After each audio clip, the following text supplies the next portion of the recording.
Hey, Austin here with Kaivac, and in this video we're going to talk about how to maintain the float shutoff on your UniVac's vac motor head. It's important to check the float screen and make sure that we're rinsing this float screen on a daily basis. This is going to prevent any loss of suction and keep your vacuum motor running smoothly. So to access the float shutoff, we're going to start by removing the vacuum hose and placing it aside. Then we're going to unfasten the latches on both sides of the tank.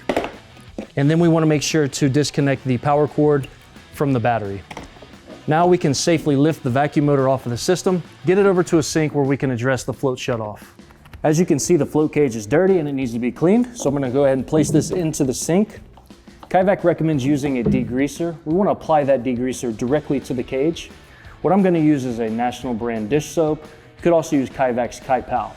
So again, we want to make sure to add the degreaser directly to the cage. And then I'm going to use a brush to kind of agitate that soil and help break down and emulsify that grease. Be sure to get all the way around to the back side of the cage. And you may need to allow this degreaser to dwell for a few minutes to even further break down that grease. After that, I'm going to go ahead and use hot water to rinse the float cage. And I want to make sure that when I am spraying the cage with hot water that I'm pointing the garden hose in a downward position. This is going to remove the risk of getting water up into the vacuum motor itself.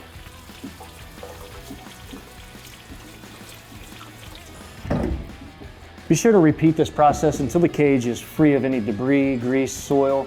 And also we want to make sure that the float cage is 100% clean at all times.